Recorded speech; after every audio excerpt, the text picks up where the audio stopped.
Since Pokemon Generation 10 is taking place in the Cyclades, which is in Greece, so it's going to be a Greek-based region, which is a first, so that is so awesome. I can't wait to see exactly what this region looks like. And now, I think it would be a missed opportunity if they didn't base every single area and just kind of the game around Greek mythology, because Greek mythology is so deep. And there's so many different, people they could pick from. You have like Zeus, Poseidon, like those are some of the main ones, of course. Like there's a whole list. I think there are like hundreds of people they could really like use in this game. Now, I think it would be amazing if they had Mount Olympus, maybe like in the sky, because the leaks early on leaks, actually, like the Terra leaks, told us that this game is going to apparently have some floating islands. So the Cyclades is an archipelago, which is a bunch of different islands pretty close to each other within the ocean.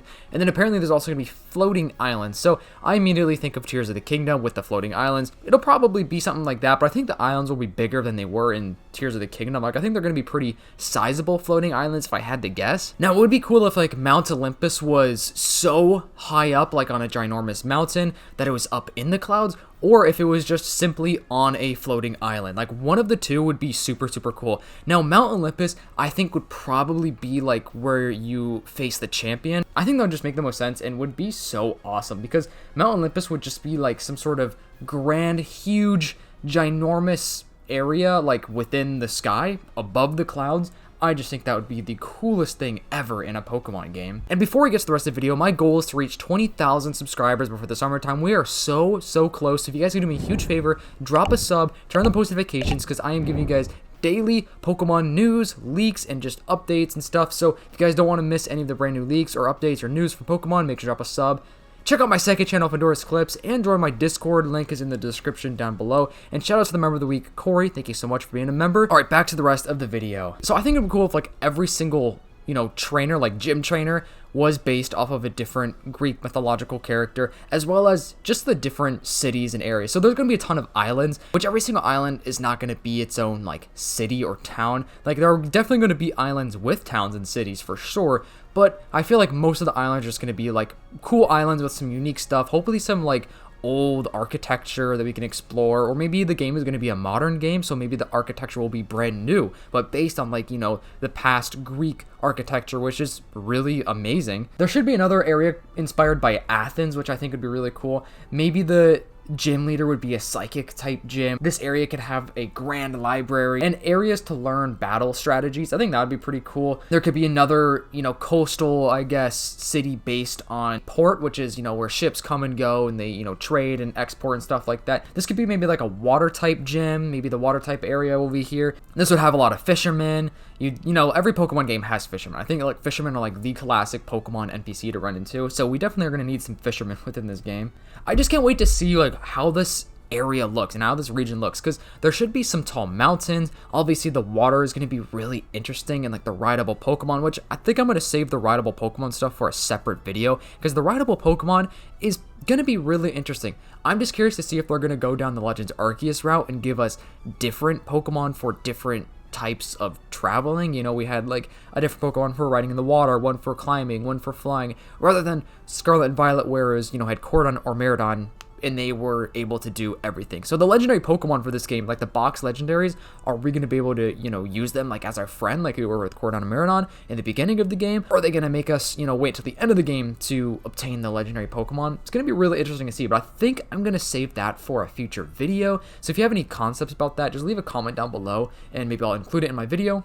I'm assuming that we're also going to have some boss Pokemon. Once again, like boss Pokemon have been kind of a thing in the last couple of years of Pokemon, so it'd be really cool to have like Titans as the boss Pokemon. We could have a trio of brand new legendary Pokemon based on Gaia, which is Earth, Sky, and Sea, which would be really cool because the codename for this game is Gaia, and if it is taking place in Greece, honestly, that codename kind of aligns with Greece a little bit. Typically, codenames for video games and stuff like that, typically they don't mean anything. Like typically it doesn't actually have anything to do with the game itself. It's just a code name just to simply protect what the truth behind the game actually is. It'd be awesome to also see like Pantheon quests, which are just going to be side quests which the player will help a mythical or legendary Pokemon representing, a deity, like Artemis or something like that.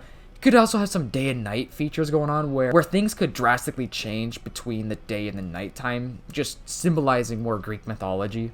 In the sky, we could have, floating islands, ginormous mountains on those floating islands to go even taller. Floating temples would be awesome. Like I said, Olympus, I think, could either be on a mountain that's so tall that it's literally like within those sky, islands, but it's technically not a floating island, or it could be its own huge floating island. Now, since this game is on the Switch too, I feel like we could really reach new limits with Pokemon as a whole. Like, I really hope that they actually use the Switch 2 hardware as much as they can. Like, Game Freak, please use the Switch 2 full capability, because I think with Pokemon games on the Switch 1, I don't know if they truly used the full capability of the Switch. I mean, they may have, we don't know, because Pokemon games, they have a lot going on. There's a lot of things that have to spawn in, so even though they were super fun, like Game Freak, you were doing great with the fun. Like, the fun factor is there. I just really hope that this Pokemon Generation 10 could just reach new limits. Like, I hope the map is big and full of life. I really do hope that every single island is not just barren and empty. I hope every single archipelago island is full of life and activity, because that's what I think we need from the Pokemon series going forward. It's just movement. We need some more lifelike NPCs, hopefully some more online features. Like, I would love to see more online random players within my own game. Like, I think that'd be really cool to see. I would absolutely love that. We could have, different volcanic caverns or different ancient ruins that we could go explore, which kind of reminds me of Generation 4 a lot. When I think of like ancient ruins, like I really always think of Generation 4, or even just Legends Arceus, which was a great game. What's going to be interesting too is just like the evolution gimmick. We could have like some divine bond system where, we could choose to connect with, either like Zeus or Artemis or Athena, whoever it may be, and we'll get some specific or special boost for our Pokemon in battle, which I kind of made a video talking about this already, so I don't really want to talk too much about it, but I hope that we do get the traditional gym style back in this game where we have, different gyms, we have a specific order to go through the gyms. Scarlet and Violet didn't have a specific order for the gyms, which I didn't hate, but I think I prefer having a specific order for the gyms. I think it makes it a little bit more exciting because it's kind of like a mentality thing, you know what I mean? Like, you really feel some big progress after, the 5th or 6th gym. You're like, oh my gosh, I'm almost there, I'm almost the champion. Whereas in Scarlet and Violet, it's like I'm gonna attack this guy, I'll battle him, and whatever. So it wasn't as exciting. I didn't hate it. I wouldn't be disappointed if we had that again, but I think I'd prefer the traditional gyms. What would be awesome though are like different trials or quests that are themed after like myth trials, like the Labyrinth, or the Wraith of the Sea, or the Flames of Prometheus. Stuff like that would be super cool. Like, I really hope that they fully use Greek mythology to their advantage here to make an insane Pokemon game.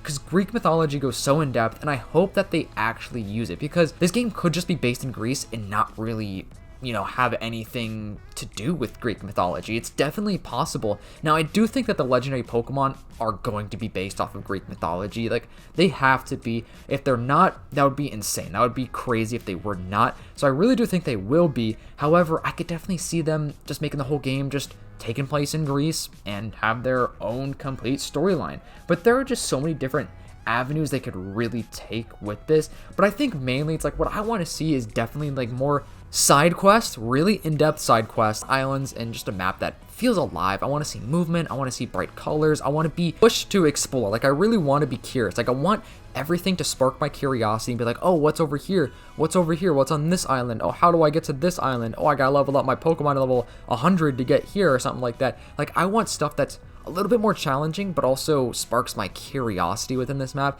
And I do think that they'd be missing out if they didn't have these floating islands, because the floating island stuff was from the Terra League, which is, a couple months old now, and the game is not coming out probably until next year. So things are going to change. So the floating island league could change and not actually become true, which would be sad, because I think that would be awesome to see in a Pokemon game, especially on the Switch 2, where the capabilities are so much more than the Switch 1. And that's my main, concern about this game, is that they're not going to use the full capability of the Switch 2, because the Switch 2 is a lot more advanced than the Switch 1. The console's 8 years newer than the Switch 1, which is insane that the Switch is already that old. Like, I cannot believe that. But it would also be really cool to see some sort of like extremely deep cave system. Scarlet and Violet actually did kind of have a really extreme deep cave system, which I thought was really cool. I actually really like the caves of Scarlet and Violet, or at least I guess that Paradox Cave. I forgot what the actual name of it was called. I know, you can roast me in the comments, but Pokemon games, the caves are the worst part. So I really hope they could just reinvent caves in Pokemon and just make it a place where you actually want to go, because every time I've ever been in a cave in Pokemon games, pretty much besides Scarlet and Violet, I'm just like, I just want to get out of there, you know what I mean? I turn on a repel and I just try to get out of there as soon as I can, because it's so annoying when wild Pokemon spawn everywhere. It's confusing. Everything looks the same. So I really think that they could go crazy with a underground area. I really do think that would be insane. Hopefully we get a new evolution as well. I kind of want to make another separate video talking about the evolutions because, dude, this game has to introduce a new evolution. That would be insane if they didn't. We haven't had a new evolution since Pokemon X and Y. It's been almost 13 years, I think, since we've had a brand new evolution. It's time. We have so many Pokemon types that we could have an evolution for. I would love to see like a flying or a dragon type, I think the most, but let me know what you want to see for a new evolution. Like, what type of evolution do you want to see in Generation 10? It would be really cool if we could see 3 new evolutions introduced, like a new trio of evolutions. Now that would be absolutely insane. But anyways, I hope you guys enjoyed this video. If you are a real one watching this from the video, comment down below Waffle and let me know some of your ideas or concepts of what you want to see from Pokemon Generation 10. Like I said, I kind of am hoping for a really good game, especially just since it's on the Switch too. But anyways, hope you guys enjoyed this video. If you did, please make sure to leave a like, subscribe to the channel, and I'll see you guys in the next video. Peace.